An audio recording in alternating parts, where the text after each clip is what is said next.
अध्याय 30 विधवेचा शोक, ब्रह्मचार्याचा उपदेश. ओम श्री गणेशाय नमः. श्री सरस्वत्यै नमः. श्री गुरुभ्यो नमः. श्री कुलदेवतायै नमः. नामधारक सिद्धयोग्यांच्या चरणांना भक्तिभावानं वंदन करून म्हणाला, स्वामी सिद्धमुनी, तुमचा जय जयकार असो. तुम्हीच संसार सागर तारक आहात. तुम्हीच अज्ञानरूपी अंधार नाहीसा करून ज्ञानाचा प्रकाश दाखवणारे आहात. तुमच्या कृपारूपी नौकेनं मला तारून नेलं आहे. तुम्ही मला खरा मार्ग दाखवलात, त्यामुळे मला परमार्थाची प्राप्ती झाली. तुम्ही मला श्री गुरुचरित्र रूपी अमृतरस भरपूर पाजलात, तरी सुद्धा माझी पूर्ण तृप्ती झालेली नाही. तुम्ही माझ्यावर जे अनंत उपकार केले आहेत, त्याबद्दल मी जन्मोजन्मी उतराई होऊ शकणार नाही. अहो सिद्धमुनी, तुम्ही मला निजस्वरूप दाखवलं आहे. श्री गुरु नृसिंह सरस्वतींनी एका पतिताकडून 4 वेद वदविलेत.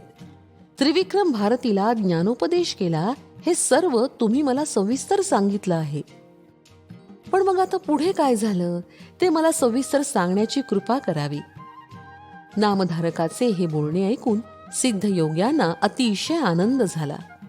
नामधारकाला प्रेमानं छातीशी धरून ते म्हणाले, बाशिष्या, खरोखर तू धन्य आहेस.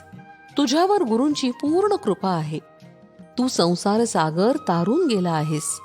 श्री गुरूंच्या कृपेनं तुझ्या सर्व इच्छा पूर्ण होतील. खरोखर श्री गुरु महिमा अत्यंत गहन आहे.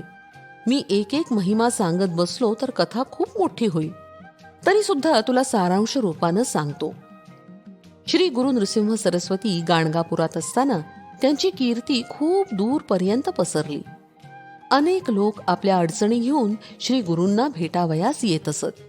श्री गुरूंच्या दर्शनानं त्यांच्या अडचणी दूर होत असत. दरिद्री लोक श्रीमंत होत. वंध्य स्त्रीला पुत्रलाभ होत असे. श्री गुरूंच्या दर्शनानं कुष्ठरोगानं ग्रासलेल्याचा देह सुंदर होत असे. अंधाला दृष्टी लाभत असे. बहिऱ्याला चांगलं ऐकू येत असे. असाध्य रोगानं ग्रासलेल्याला उत्तम आरोग्य लाभत असे. अनेक आर्त, दुःखी, कष्टी, पीडित लोकांच्या कामना श्री गुरूंच्या केवळ दर्शनाने पूर्ण होत असत. त्या काळी माहूर गडावर गोपीनाथ नावाचा एक श्रीमंत ब्राह्मण राहत होता. तो आणि त्याची पत्नी दोघंही श्री दत्तात्रेयाची उपासना करत असत.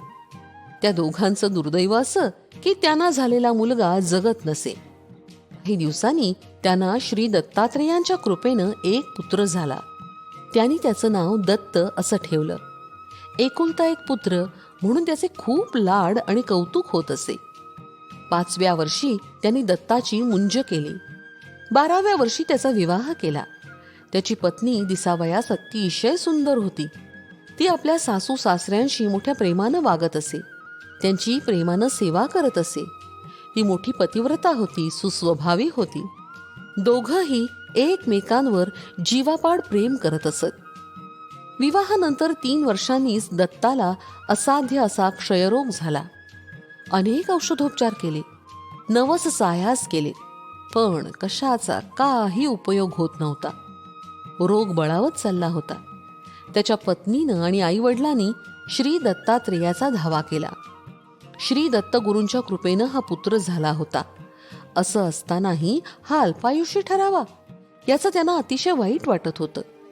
शेवटी वैद्य म्हणाले, आता याला केवळ परमेश्वरच वाचवू शकेल. आपल्या हातात काही नाही. वैद्यांचे हे निर्वाणीचे बोलणे ऐकून आई वडील शोक करत श्री दत्तगुरूंचा धावा करू लागले. हे जगन्नाथा, दत्तात्रेया, आम्ही आराधना केली, त्यामुळे प्रसन्न होऊन तू आम्हाला हा पुत्र दिलास. आमच्या वंशातला हा एकुलता एक पुत्र. हा जगला वाचला नाही तर आम्ही प्राणत्याग करू. आई वडिलांची ही अवस्था पाहून दत्ताला अतिशय वाईट वाटले. तो त्यांना म्हणाला, खरं तर मी तुमची सेवा करावयास हवी, पण आज दुर्दैवानं तुम्हालाच माझी सेवा करावी लागत आहे. पण आपण काय करणार? आले देवाजीच्या मनात, इथं कोणाचं काही चालेना, हेच खरं. तो आपल्या पत्नीला म्हणाला, आता माझं काही खरं नाही. तू माझ्यासाठी खूप कष्ट सोसलेस. गतजन्मी तू माझी ऋणी असावीस. तू ते ऋण या जन्मी माझी सेवा करून फेडते आहेस. तुझी इच्छा नसेल तर तू इथे राहू नकोस. तू तुझ्या आईवडिलांकडे जा. तिथं तरी तुला सुख लागेल. माझ्याशी विवाह करून तू दैवहीन झालीस. आता तुझं सौभाग्यही राहणार नाही. म्हणून तू माहेरी जा. हे त्याचे शब्द ऐकताच ती शोक करू लागली. ती म्हणाली, तुम्ही असं का म्हणता? तुमच्याशिवाय मी जिवंत राहण्याची कल्पनाही करू शकत नाही. तुम्ही जिकडे जाल तिकडे मी येईन. मग ती शोक करत असलेल्या सासू सासऱ्यांचं सांत्वन करत म्हणाली, तुम्ही कसलीही काळजी करू नका. धीर सोडू नका. माझे पती नक्की वाचतील. गाणगापुरात स्वामी नृसिंह सरस्वती आहेत. ते त्रैमूर्तीचा अवतार आहेत. त्यांच्या केवळ दर्शनानं माझे पती बरे होतील अशी माझी श्रद्धा आहे. मी यांना घेऊन तिकडे जाते. सासू सासऱ्यांनी होय नाही करत शेवटी नाईलाजानं परवानगी दिली. मग ती पतिव्रता सासू सासऱ्यांच्या पाया पडून आपल्या आजारी पतीला एका डोलीत बसवून मोठ्या प्रयासानं गाणगापुरास आली. ती एका धर्मशाळेत उतरली. तिनं श्री गुरूंची चौकशी केली तेव्हा श्री गुरु संगमावर गेले आहेत असं लोकांनी सांगितलं. तिनं श्री गुरूंना भेटण्यासाठी संगमावर जाण्याचं ठरवलं. तिने डोलीत पाहिलं तो काय, तिचा पती गतप्राण झालेला होता. ते पाहताच तिला ब्रह्मांड आठवलं. तिच्या डोळ्यांपुढे अंधार पसरला. पतीचा गतप्राण झालेला देह पाहून तिने हंबरडा फोडला. ती आक्रोश करू लागली, जमिनीवर गडबडा लोळू लागली, जीव देण्याचा प्रयत्न करू लागली. तेव्हा जवळपासच्या लोकांनी तिला कसं बसं सावरून धरलं. लोक तिचं सांत्वन करू लागले, पण तिचा शोक काही केल्या थांबेना. अरे देवा, हे काय झालं? मी मोठ्या आशेने इथं आले, पण माझी पूर्ण निराशा झाली. एखादा वाटसरू सावलीसाठी वृक्षाखाली यावा आणि तो वृक्षच त्याच्यावर कोसळावा. वाघाच्या भीतीनं गाय पळत सुटावी, पण वाटेत एखाद्या यवनानं तिला ठार मारावं. त्याचप्रमाणे माझी अवस्था झाली आहे. मी खरोखर मोठी पापी आहे, अपराधी आहे. मीच माझ्या पतीचा घात केला. माझे सासू सासरे नको नको म्हणत असताना सुद्धा मी माझ्या पतीला इथं घेऊन आले. आता मी त्यांना काय सांगू?